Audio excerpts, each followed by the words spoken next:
Richie, how, I guess, proud are you to be standing here as a Crusader about to play his 100th game? I'm really proud, I think, look back at a lot of my milestones, and I think this is right up there.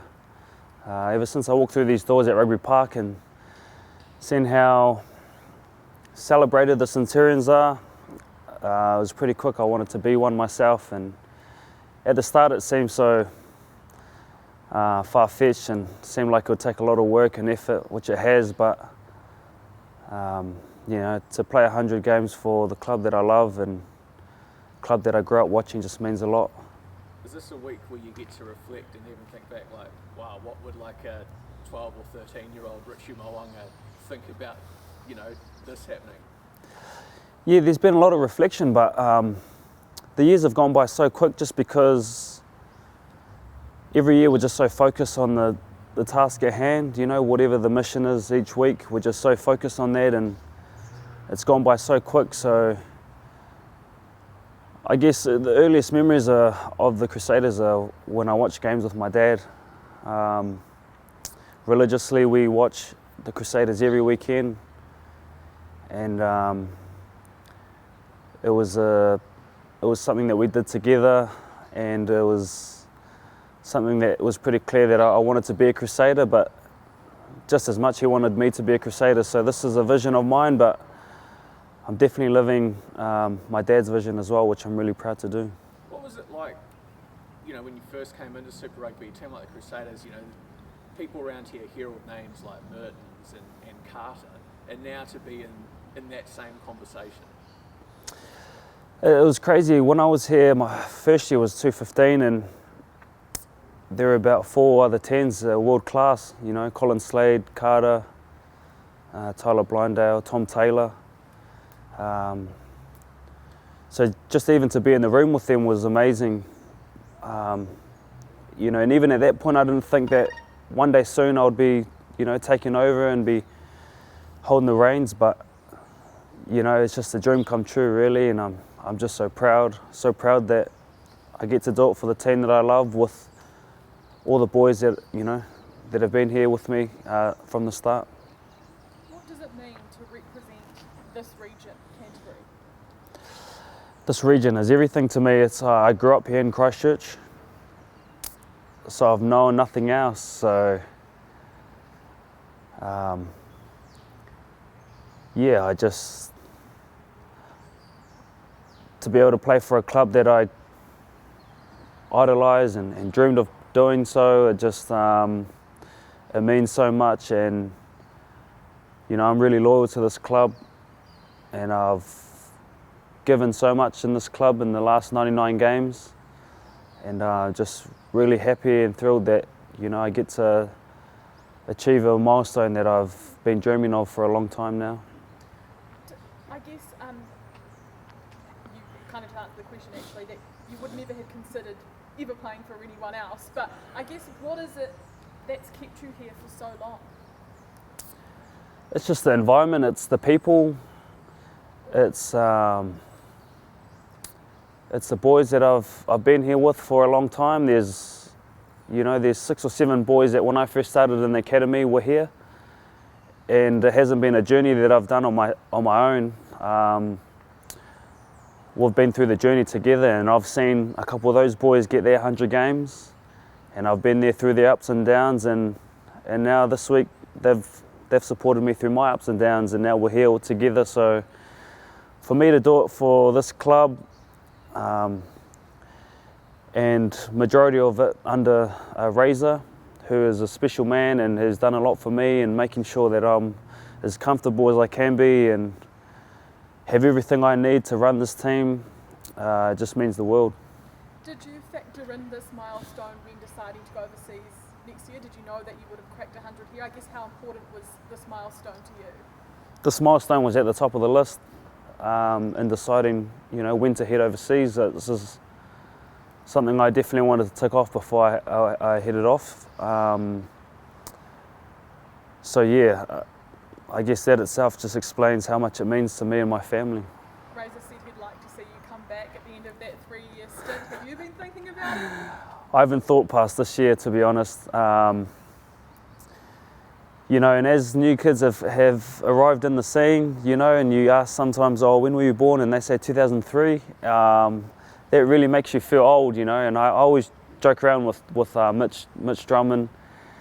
When we first started, and guys like Tom Taylor and Ryan Crotty, we're all really close with them, man. They were about 26, 27 when we first arrived, so it gives you a good indication that we're on our way out. When you got guys, born in the 2000s, it does make you feel a little bit old. Is there a moment over the 100 games that sticks out to you most? 2017 sticks out the most for me.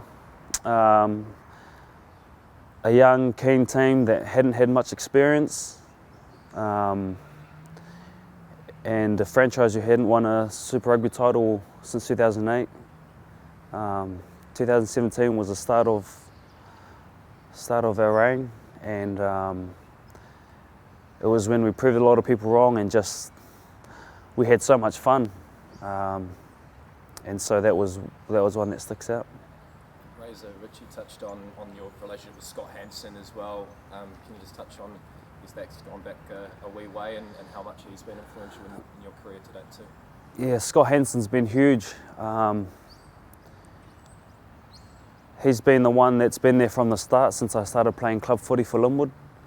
I remember I had a meeting with him, and I was just out of school and I wanted to play senior footy, and there wasn't many other clubs around Christchurch that thought I'd be able to play senior footy. And I remember his words were, "You're good enough, you're old enough, son." And anyone that knows me knows that Scott Hansen has a huge part of my rugby career, and not just of my footy, me as a person and a human being, a father. And I put a lot of my success down to his hard work, the way he keeps me driven, inspires me every day. And he's just the man you want in your corner. He tells you the truth. So it can be brutal, but he understands that tough times create good men and tough men. So a lot's been covered, but how important was it for you to bring up this milestone at home? Yeah. To be honest, it was important, but it wasn't the most important thing. To play 100 games, regardless, it could have been anywhere in New Zealand or Australia.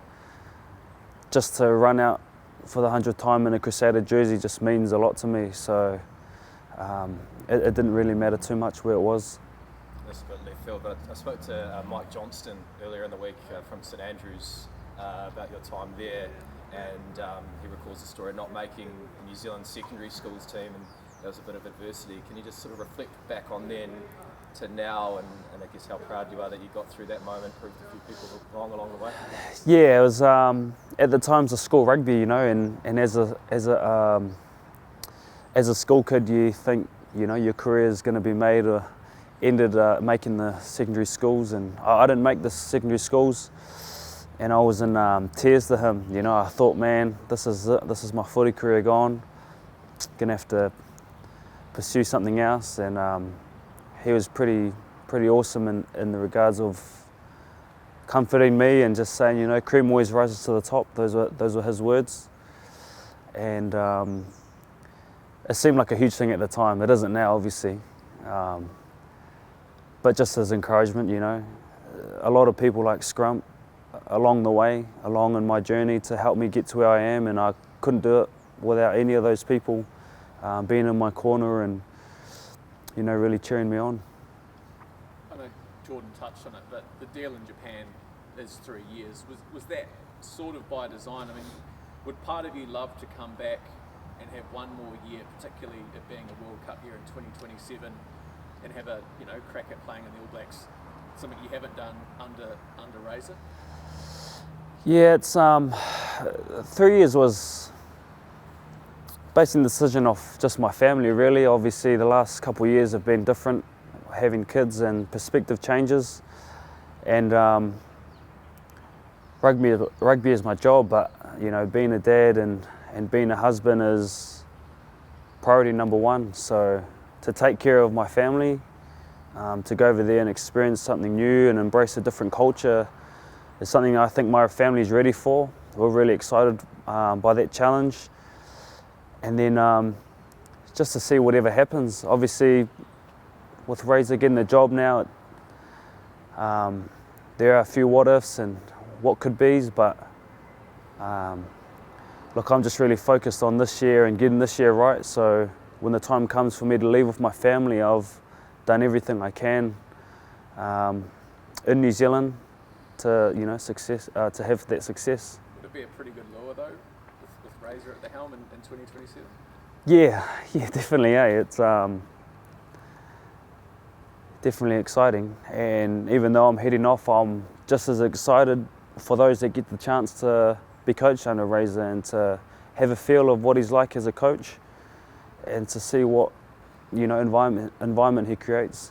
I just have one more. You spoke of your dad, but what's it also like to have kids? I know they're young, but at an age that they can come and watch you reach a milestone like this, and even if they don't remember in years to come, I'm sure there'll be a photo being like, Dad was here and played his 100th. Like, what does that mean to you as well?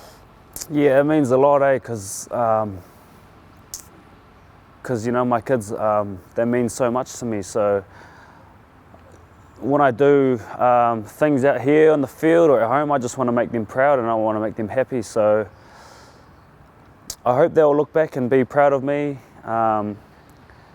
But even regardless of the 100 games, I just hope that they're proud of their father who worked so hard for a goal that he wanted to achieve. And I hope when they look back, they take inspiration out of that and can see that, hard work will pay off for them if they stick at it. And yeah, I'm just super proud and super happy that they'll get to be there to witness that. And then it'll be an awesome memory for the family looking back.